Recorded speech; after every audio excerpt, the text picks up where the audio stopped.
स्वागत है दोस्तों स्टडी फॉर यूपीएससी में। हम लोग आज इकोनॉमिक पढ़ेंगे, उसका पार्ट 11 और ये समझिए कि आपका दूसरा लेसन है। पहला लेसन हम लोगों ने एक मतलब कि नेशनल इनकम और ग्रोथ से रिलेटेड चैप्टर पढ़ा था। आज हम लोगों का हो जाएगा पब्लिक फाइनेंस, ठीक, यानी कि लोक वित्त। ध्यान से देखते चलिएगा, नोट करते चलिएगा। सार्वजनिक वित्त या लोक वित्त होता क्या है, तो देखिए सरकार के राजस्व यानी कि रेवेन्यू और व्यय का जो अध्ययन यानी कि एक्सपेंडिचर का जो अध्ययन होता है वही आपका क्या कहलाएगा, सार्वजनिक वित्त या लोक वित्त। यानी कि सिंपल बात समझिए कि सरकार का राजस्व और व्यय जिसमें आएगा वो आपका क्या हो जाएगा, सार्वजनिक वित्त या लोक वित्त। अर्थात अगर हम कहें कि सरकार कैसे पैसा प्राप्त करती है, कैसे खर्च करती है और इनसे अर्थव्यवस्था पर क्या प्रभाव पड़ता है, इन सब का व्यवस्थित अध्ययन ही पब्लिक फाइनेंस कहलाता है। इसमें क्या क्या शामिल विषय हैं तो ध्यान दीजिएगा। इसमें जो शामिल विषय है वो पहला है आपको सरकार की प्राप्तियां, गवर्नमेंट रेसिप्ट, सरकार का खर्च यानी कि गवर्नमेंट एक्सपेंडिचर, और तीसरा सरकारी घाटे यानी कि गवर्नमेंट डेफिसिट। ठीक है, सब के बारे में हम एक एक करके अध्ययन करेंगे। ठीक है, चलिए अब हम लोग देखते हैं कि गवर्नमेंट रेसिप्ट यानी कि सरकारी प्राप्तियां क्या होते हैं। देखिए सरकार को मिलने वाला हर प्रकार का पैसा, सरकार को कहाँ कहाँ से पैसा मिलता है ये आपका क्या हो जाएंगे, सरकार को जो पैसा मिलती है वही आपका सरकारी प्राप्तियां हैं। यह पैसा भिन्न भिन्न स्रोतों से आती है और सरकार इसी से अपना खर्च चलाती है। यानी कि सरकार को खर्च के लिए जो पैसा मिलता है ना, वो कहाँ कहाँ से मिलता है, वही आपका गवर्नमेंट प्राप्तियां होंगे।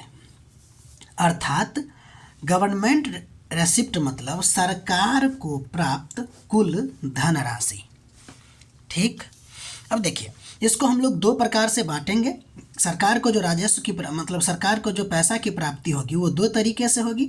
एक आपको राजस्व प्राप्तियां होगी जिसको रेवेन्यू रेसिप्ट कहेंगे, और दूसरा आपको हो जाएगा पूंजीगत प्राप्तियां यानी कि पब्लिक रेसिप्ट होगा यहाँ पे। ठीक है, या पब्लिक लायबिलिटी भी कह सकते हैं इसको। अब देखिए राजस्व प्राप्तियां की जब हम बात करते हैं तो इसके बारे में देखते हैं कि क्या होता है। ये यानी कि ये वे आय होती है जो सरकार को नियमित रूप से प्राप्त होती है और जिनसे सरकार की दैनिक या सामान्य खर्चों की पूर्ति की जाती है। यानी कि सरकार को यह आय नियमित रूप से प्राप्त होती है और सरकार अपना दैनिक खर्च, सामान्य खर्च इसी से पूरा करता है। यानी इसकी विशेषता तो ये है कि ये नियमित और बार बार मिलने वाली आय होती है।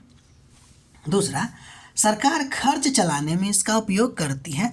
और तीसरा जो कि बहुत इम्पोर्टेंट है, हो सकता है यही आपसे पूछ दे कि राजस्व प्राप्तियां क्या होती है, तो वे प्राप्तियां जिनसे न तो सरकार को अपनी संपत्ति कम करना पड़ती है या न ही कर्ज लेना पड़ता है, वे प्राप्तियां क्या कहलाएगा, आपको राजस्व प्राप्तियां कहलाएगा। इसको दोस्त भूलना नहीं है कि राजस्व प्राप्तियां क्या होती है, वे प्राप्तियां जिनसे न तो संपत्ति को कम करना पड़े और न ही कर्ज लेना पड़े। तो ये कहाँ कहाँ से प्राप्त होगा अभी तुरंत देखेंगे। पहले आप इसका परिभाषा देख लीजिए और लिखने का कोशिश कीजिएगा। बहुत अच्छा मतलब कि डिफिनीसन है इसका। ठीक है, और समझने वाला डिफिनीसन है ताकि विद्यार्थी को कोई दिक्कत ना हो। चलिए अब आगे बढ़ते हैं। राजस्व प्राप्तियां जो अभी हम लोग देख रहे थे कि वो जो पैसा है वो कहाँ से, राजस्व प्राप्तियां ये सरकार को खर्च के लिए जो पैसा आती है राजस्व प्राप्तियां वाला, वो उसको दो पार्ट में बांटेंगे।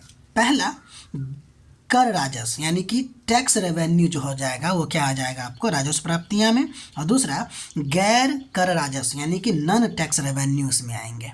देखिए गैर टैक्स के बारे में पढ़ लेते हैं। पहली बात तो देखिए कि गैर टैक्स में कोई फीस आएंगे, कोई फाइन आएंगे, इंटरेस्ट आएगा यानी ब्याज, डिविडेंड एंड प्रॉफिट और बाह्य अनुदान, ये सब आपको रेवेन्यू रेसिप्ट में इससे मिलने वाला पैसा जो है वो रेवेन्यू रेसिप्ट में जाएंगे और ये गैर कर राजस्व है। ठीक, अब हम लोग कर राजस्व के बारे में पढ़ेंगे। देखिए, राजस्व प्राप्तियां यानी कि सरकार को जो दैनिक खर्च के लिए जो पैसा मिलता है उसको हम लोगों ने दो पार्ट में बांट के देखा, एक कर राजस्व और दूसरा गैर कर राजस्व। तो पहले गैर कर राजस्व से में ये आता और इससे जो सरकार को पैसा मिलती है वो भी कहाँ जाएगा, राजस्व प्राप्तियां में ही जाएंगी। अब हम लोग कर राजस्व पढ़ेंगे। देखिए, तो कर हम लोग पढ़ते हैं कि दो प्रकार के होते हैं ना, तो प्रत्यक्ष और अप्रत्यक्ष करों से मिलने वाला समस्त आय जो हो जाएगा वो क्या हो जाएगा, कर राजस्व आएंगे। अगर आपसे पूछे कि कर क्या होता है तो ध्यान दीजिए, यहाँ एक वर्ड लिखा गया है कि अनिवार्य। तो कर वह अनिवार्य धनराशि है जो सरकार नागरिकों और संस्थानों से, ठीक है, यहाँ पे सेमी कॉलन है, यानी पे यहाँ पे आपको थोड़ा सा रुकना है कि वह अनिवार्य धनराशि जो सरकार, अब रुकेंगे फिर देखेंगे, नागरिकों और संस्थानों से कानून के तहत, गैर कानूनी नहीं होता है, कानून के तहत वसूलती है और इसके बदले व्यक्ति को सीधा या तुरंत लाभ मिलना आवश्यक नहीं होता है। यानी कि पहली बात तो ये कर जो है ना वो आवश्यक होता है, सरकार आपसे वसूली गई अनिवार्य है और इसके बदले में सरकार को आपको कुछ देना नहीं पड़ता है, ठीक है। हालांकि वही पैसा सरकार खर्च करेगी इंफ्रास्ट्रक्चर या फिर अदर कोई काम में तो वो फिर वापस हमको मिलेगा, लेकिन तुरंत तो नहीं मिलने वाला है। तो ये होता है कर। ध्यान से इसको लिखने की कोशिश कीजिएगा। अब हम लोग आगे बढ़ते हैं। कर हम लोग दो प्रकार से जानते हैं, एक प्रत्यक्ष और दूसरा अप्रत्यक्ष। ये देखते हैं ये क्या होता है। देखिए, प्रत्यक्ष कर यानी कि डायरेक्ट टैक्स वे कर होते हैं जिनका भुगतान और भार दोनों एक ही व्यक्ति या संस्था पर होता है, यानी कि इसको किसी अन्य व्यक्ति पर हस्तांतरित या स्थानांतरित नहीं किया जा सकता है। ये बहुत अच्छा डेफिनेशन है, ठीक है, कि प्रत्यक्ष कर क्या होता है, सरकार जिस पर लगाएगी उसी को देना पड़ेगा, ठीक है। यानी कि आप जितना इनकम कमाते हैं उसके इनकम पे जो पैसा लगती है वो आप ही को ना देना पड़ता है, यानी कि इसका भुगतान आप ही करेंगे और उसका वहन भी आप ही को करना पड़ता है। अब देखिए, और प्रत्यक्ष कर क्या होता है, वे कर होते हैं जिसका भुगतान कोई और करता है, करता कोई और है, लेकिन क्या होता है, कर का वास्तविक भार जो है वो उपभोक्ता पर ही पड़ता है, अर्थात कर का भार स्थानांतरित किया जा सकता है, ठीक है। तो यहाँ तक आप लोग लिखने का कोशिश कीजिएगा, समझने का कोशिश कीजिएगा और वीडियो अगर अच्छा लग रहा है तो लाइक कीजिएगा, सब्सक्राइब कीजिएगा और सबसे इम्पोर्टेंट बात, पढ़ते रहिएगा, ठीक है। मिलते हैं हम लोग अगले वीडियो में।